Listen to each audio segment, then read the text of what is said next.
Hi yours welcome to our channel. ప్రస్తుతం మనతో పాటు దాము బాలాజీ గారు సీనియర్ జర్నలిస్ట్ ఉన్నారు. వారితో ఒకసారి మాట్లాడదాం. నమస్కారం సార్.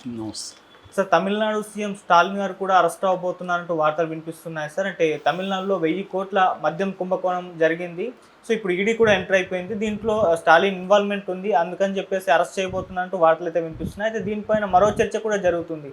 ఈయన స్టాలిన్ అటు హిందీ అండ్ డీలిమిటేషన్ ఈ రెండింటినీ కూడా వ్యతిరేకిస్తున్నారు, బీజేపీకి అగెన్స్ట్గా ఫైట్ చేస్తున్నారు. అందుకే బీజేపీ స్టాలిన్ అరెస్ట్ చేసే ప్రయత్నం చేస్తుంది. లైక్ హేమంత్ సోరెన్ అరెస్ట్ చేయించినట్టు, కేజ్రీవాల్ అరెస్ట్ చేయించినట్టు వాళ్ళ మీద అవినీతి ముద్ర వేస్తారు. ఇప్పుడు ఈయన మీద కూడా అవినీతి ముద్ర వేసే ప్రయత్నం దిశగా వెళ్తుంది అన్నట్టుగా వార్తలు వినిపిస్తున్నాయి. ఏం జరుగుతుంది, మరి మీరేం చెప్తారు సార్ దీనికి సంబంధించి? ఎంకే స్టాలిన్ని అరెస్ట్ చేయబోతున్నారు.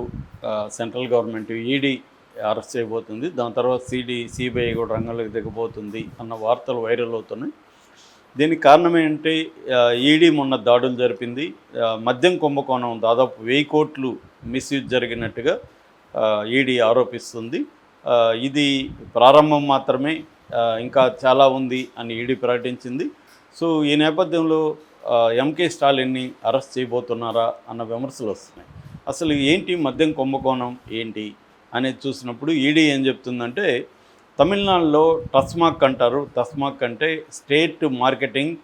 తమిళనాడు స్టేట్ మార్కెటింగ్ కార్పొరేషన్ అనే సంస్థ ద్వారా మద్యం డిస్టిలరీస్ నుంచి తీసుకొని ప్రొక్యూర్మెంట్ అంటారు, అంటే ప్రొక్యూర్ చేసి దీన్ని డిస్ట్రిబ్యూట్ చేస్తుంది ఈ సంస్థ.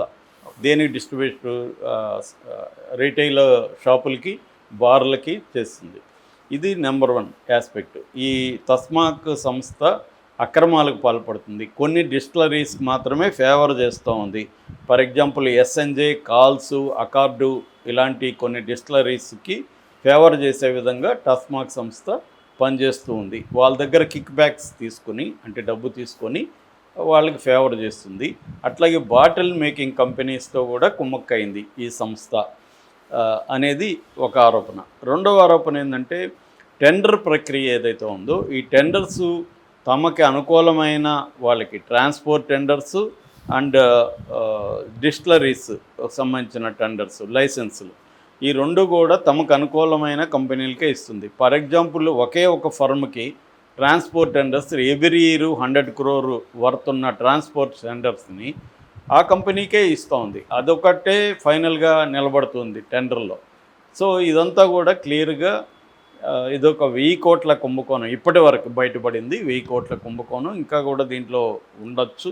ఇప్పటి వరకు 1000 కోట్ల కుంభకోణం జరిగింది అని చెప్పి ఈడీ అనౌన్స్ చేసింది. దీన్ని బీజేపీ అందిపుచ్చుకొని ఇటు బీజేపీ స్టేట్ ప్రెసిడెంట్ అన్నామలై కానీ, అట్లాగే జాతీయ నాయకుడు అమిత్ మాలవీయ కానీ, తర్వాత బీజేపీ ఎమ్మెల్యే వనతి శ్రీనివాసన్ కానీ, వీళ్ళు దీన్ని పెద్ద ఎత్తున ఇప్పుడు ఇష్యూ చేస్తున్నారు. నిన్న యాక్చువల్గా తమిళనాడు అసెంబ్లీలో బడ్జెట్ ప్రవేశపెట్టారు. అక్కడ తంగం తెనరసు వాళ్ళ ఫైనాన్స్ మినిస్టర్ ఆయన బడ్జెట్ ప్రవేశపెట్టారు. ఈ బడ్జెట్లో ఉచిత బస్సుకు మహిళలుగా దానికి ఫండ్ కేటాయించారు, లైవ్లీహుడ్లకి ఉపాధి కల్పనకి ఫండ్స్ కేటాయించారు, ఇన్ఫ్రాస్ట్రక్చర్కి ఫండ్స్ కేటాయించారు. ఇలాగా దానికి కొంత పాజిటివ్ వైబ్ వచ్చింది. దాన్ని దెబ్బతీయడానికి ఈ కుంభకోణాన్ని తీసుకొచ్చారని ఈ డిఎంకే లీడర్లు ఆరోపిస్తున్నారు. ముఖ్యంగా ఎక్సైజ్ మినిస్టర్ సెంధిల్ బాలాజీ ఏం చెప్తున్నాడంటే, మేము గత 4 ఏళ్ళుగా ఆన్లైన్లోనే టెండర్ను పిలుస్తున్నాం, పారదర్శకంగా ఉంది, ఎక్కడా కూడా వీళ్ళు చెప్తున్న కుంభకోణాలు కానీ ఇంకోటి కానీ జరగలేదు, చాలా క్లియర్గా ఉన్నాం, దమ్ముంటే మీరు విచారం చేసుకోండి. ఇది కేవలం ఒక కేజ్రీవాల్ను, ఒక హేమంత్ సోరెన్ను, లేకపోతే ఇక్కడ కవితను అరెస్ట్ చేస్తున్నట్టుగా ఇక్కడ స్టాలిన్ అరెస్ట్ చేసి, స్టాలిన్ మీద ఒక అవినీతి ఆరోపణలు చేసి, స్టాలిన్ని ఒక అవినీతిపరుడుగా ముద్ర వేసి అరెస్ట్ చేసి జైల్లో పెట్టి బీజేపీ లాభం పొందాలని ప్లాన్ చేస్తుంది.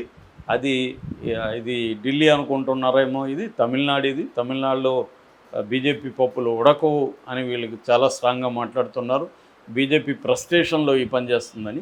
దీనికి ఇంకొక నేపథ్యం ఉంది. అదేంటంటే, తమిళనాడు ప్రభుత్వం ముఖ్యంగా స్టాలిన్ చాలా స్ట్రాంగ్గా హిందీ భాషను వ్యతిరేకిస్తున్నాడు, ఇంపోజిషన్ ఆఫ్ హిందీ భాషని.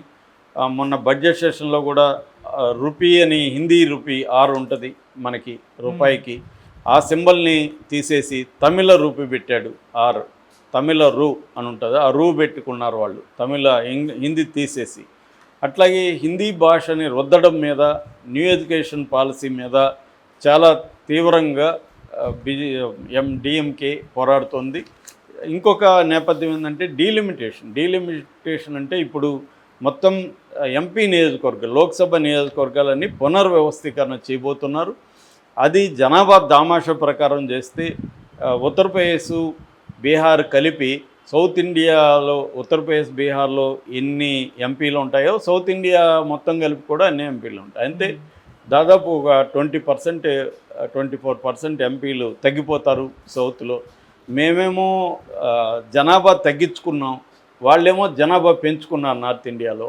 సో వాళ్ళు పెంచుకునే దానికి వాళ్ళకి బహుమతి, తగ్గించుకునే దానికి మాకు శిక్ష అనేది వీళ్ళు మాట్లాడుతున్నారు. రెండోది 31% జీడిపిలో సౌత్ నుంచి కాంట్రిబ్యూషన్ ఉంటే 90% పాపులేషనే ఉంది దేశంలో. ఇప్పుడు నువ్వు పాపులేషన్ బట్టి నేను ఇస్తాను అంటే వాళ్ళు ఎక్కువ కొనుక్కున్నారు జనాలు. ఇక్కడ 1.8 కూడా లేదు రీప్రొడక్షన్, అదే రీఫిల్మెంట్ రేట్ అంటారు. అంటే ఒక ఫ్యామిలీకి 1.8 బిడ్డలు కూడా లేరు. అక్కడేమో దాదాపు 2.4 ఉంది ఉత్తరప్రదేశ్లో, బీహార్లో అయితే 3 ఉంది. అంటే వాళ్ళు ఎక్కువ కనుక్కునేసి వీళ్ళు కనుక్కోకుండా దాన్ని పాటిస్తే వీళ్ళ మీద ఇంపోజిషన్ చేస్తున్నారు, మా మీద చేస్తున్నారు. మేము ఎక్కువగా రూపాయి మేము దానికి పంపిస్తుంటే మాకు 70-60 పైసలు కూడా ఇవ్వట్లేదు. అదే ఉత్తరప్రదేశ్కో, బీహార్కో రూపాయి పంపిస్తుంటే 2 రూపాయలు, 3 రూపాయలు వాళ్ళకి వెళ్తాం. అంటే గవర్నమెంట్ ట్యాక్సులు, స్టేట్ల నుంచి ట్యాక్స్ ఎంత. అందుకని కేటీఆర్ లాంటి వాళ్ళు కూడా ఇక్కడ ఫైనాన్స్ని బట్టి ఏ రాష్ట్రం ఎంత కాంట్రిబ్యూట్ చేస్తుంది జీడిపికి అనే దాన్ని బట్టి మీరు డివైడ్ చేయండి, జనాభాను బట్టి ఎందుకు చేస్తారనేది వీళ్ళు మాట్లాడుతున్నారు. ఇక్కడ ఏమైందంటే తమిళనాడులో అన్ని పార్టీలు కూడా యునైట్ అయినాయి ఈ విషయంలో, డీలిమిటేషన్ విషయంలో. కానీ ఆంధ్రాలో మన కర్మ విషయానికి వచ్చేసరికి ముగ్గురు కూడా బీజేపీని వ్యతిరేకించే పరిస్థితిలో లేరు. ఇక్కడ మళ్ళీ కేటీఆర్ వ్యతిరేకిస్తున్నాడు, రేవంత్ రెడ్డి వ్యతిరేకిస్తున్నాడు. ఎందుకంటే కాంగ్రెస్ పాలసీ కూడా వ్యతిరేకిస్తుంది. సౌత్ ఇండియాలో ఇట్లా కర్ణాటకలో కూడా వ్యతిరేకిస్తున్నాడు, కేరళ కూడా వ్యతిరేకిస్తున్నాడు. ఈ డీలిమిటేషన్ అనేది పైగా ఇంకో డిమాండ్ 1971 జనాభా లెక్కల ప్రకారం చేయండి అని అంటున్నారు. లేదు ఇప్పుడు మేము నెక్స్ట్ జనాభా లెక్కలు చేస్తాం, కొత్త జనాభా లెక్కల ప్రకారమే మేము చేస్తామని బీజేపీ అంటుంది. దీనివల్ల ప్రాబ్లమ్స్ అన్నమాట. అదే కాకుండా హిందీ ఇంపోజిషన్ ఏంటంటే 1965లోనే హిందీ ఇంపోజ్ చేయాలనుకున్నప్పుడు తమిళనాడులో పెద్ద ఉద్యమాలు వచ్చాయి, అల్లర్లు జరిగాయి, దాదాపు 70 మంది చనిపోయారు. దాని తర్వాత 67 నుంచి కూడా తమిళనాడులో హిందీ ఇంపోజిషన్ని వ్యతిరేకించిన ద్రవిడ పార్టీలు. వాళ్ళు 2 లాంగ్వేజ్ పాలసీ, 3 లాంగ్వేజ్ పాలసీ అంటే అర్థమేంటి, ఒక లోకల్ లాంగ్వేజ్, ఒక హిందీ, ఇంగ్లీషు 3 ఉండాలి పిల్లలకి అనేది 3 లాంగ్వేజ్ పాలసీ. అది అన్ని రాష్ట్రాల్లో ఉండాలి. సౌత్లేమో హిందీ ఉండాలి, నార్త్లేమో హిందీతో పాటు తమిళ్ కానీ తెలుగు కానీ ఎనీ సౌత్ ఇండియన్ లాంగ్వేజ్గా నేర్పించాలి. కానీ నార్త్లో ఆ పని చేయట్లా. నార్త్లో ఏ స్కూళ్ళల్లో కూడా సౌత్ ఇండియన్ లాంగ్వేజ్ నేర్పించట్లేదు. ఊరికే నామకే వస్తే అక్కడక్కడ ఉండొచ్చేమో కానీ ఎవరు నేర్చుకోవట్లేదు. దాని బదులు వాళ్ళు సాంస్క్రిట్ నేర్పించుకుంటున్నారు. అంటే సాంస్క్రిట్, హిందీ, ఇంగ్లీష్ ఉంది అక్కడ. సౌత్కి వచ్చేసరికి మన మీద బలవంతంగా నాకు హిందీ అవసరం లేదు. ఇప్పుడు ఎవరో చిత్తూరులో ఉంటాడు ఒక కుర్రాడు, వాడికి ఏమి హిందీ అవసరం ఉంది, అక్కడే పుట్టి అక్కడే పెరిగి అక్కడే చచ్చిపోతాడు, హిందీ ఎందుకు, మాకు ఉపయోగం ఉంటే నేర్చుకుంటాం లేకపోతే లేదు కదా అనేది తమిళనాడు పాలసీ. రెండోది ఈ 2 లాంగ్వేజ్ పాలసీ చేసి తమిళనాడు ఎడ్యుకేషన్లో నెంబర్ 1లో ఇవాళ ఇండియాలోనే నెంబర్ 1లో ఎడ్యుకేషన్లోకి వెళ్ళగలిగింది హిందీ అవసరం లేకపోయినా. కాబట్టి హిందీ నేర్చుకోకపోయినా మేము వెళ్తాం. రెండవది ఏంటంటే వీళ్ళు జాతీయ సమైక్యత అనే విషయాన్ని తీసుకొస్తున్నారు.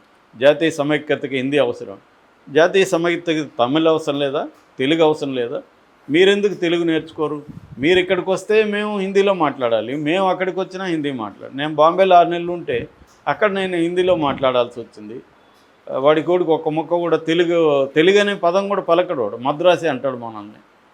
సో మనకు కాలుతూ ఉంటుంది, ఏంద్రా నేను మద్రాసు కాదురా హైదరాబాద్ నుంచి వచ్చానంటే హైదరాబాద్ అని చెప్పడు, తెలుగు వ్యక్తి అని చెప్పడు, ఏ మద్రాసి తమిళ తెలుగు కూడా కన్ఫ్యూజన్ వాళ్ళకి, అది కూడా తెలుసుకోరు వాళ్ళు. లేదంటే ఈ మధ్య డీప్ సౌత్ నుంచి వచ్చారు అని చెప్తారు. మన రామ్ గోపాల్ వర్మ, మణిరత్నం లాంటి వాళ్ళు అక్కడ పోయి సినిమాని ఎలా చేయాలో నేర్పించినారు ఒకప్పుడు. అయినా కూడా వాళ్ళు సౌత్ అంటారు, రామ్ గోపాల్ వర్మని సౌత్ అంటారే కానీ తెలుగు డైరెక్టర్ అనరు. ఈ మధ్య కొంత రాజమౌళి వల్ల కొద్దిగా తెలుగు అనేది వచ్చింది. ఈ మధ్య వాళ్ళ హిందీ సినిమాలు ఘోరంగా ఫ్లాప్ అవడం, సౌత్ వస్తున్నాయి. ఇప్పుడు కూడా సౌత్ ఫిల్మ్స్ అంటారు కానీ తెలుగు తమిళ ఫిల్మ్స్ కన్నడ ఫిల్మ్స్ అనరు. సో ఇది వాళ్ళకు ఉండే ప్రాబ్లం. సో ఇక్కడికి వచ్చినా కూడా ఒక్క తెలుగు మొక్క ఎవడూ నేర్చుకోడు. మన చుట్టూ మన దగ్గరే ఉంటారు, వాడితో మనం హిందీలో మాట్లాడాలి తప్ప అతను నేర్చుకోడు హిందీ వాడు. కన్నడ అంతే, ఎక్కడైనా అంతే. ఈ ప్రాబ్లం ఉంది. సో దీని తమిళనాడు వ్యతిరేకిస్తుంది కాబట్టి ఇప్పుడు రేపొద్దున 26లో ఎలక్షన్లు వస్తున్నాయి. ఈ ఎలక్షన్లో బీజేపీ చాలా సఫర్ అయ్యే ఒక భయాందోళనలు బీజేపీలో ఉన్నాయి. ఎందుకంటే తమిళనాడులో లాంగ్వేజ్ అనేది వెరీ ఇంపార్టెంట్ వాళ్ళకి. వాళ్ళు చనిపోవడానికి కూడా సిద్ధం భాష కోసం. దాన్ని డిఎంకే కూడా రాజకీయంగా ఉపయోగించుకుంటుంది. ఖచ్చితంగా రాజకీయ పార్టీ రాజకీయాలు చేయకుండా ఏం చేస్తుంది, ఉపయోగించుకుంటుంది. సో దీనికోసం అవినీతి కార్యక్రమం తీసుకొచ్చి ఒక కుంభకోణంలో ఈ నిరిగించి అరెస్ట్ చేస్తే తిక్కగోదురుతుంది అన్నట్టుగా బీజేపీ ప్లాన్ వేస్తుంది. కానీ తమిళనాడులో వాళ్ళు చెప్తున్నట్టుగా పప్పులు ఉడుకుతాయా లేదనేది చూడాలి. Okay sir, thank you so much.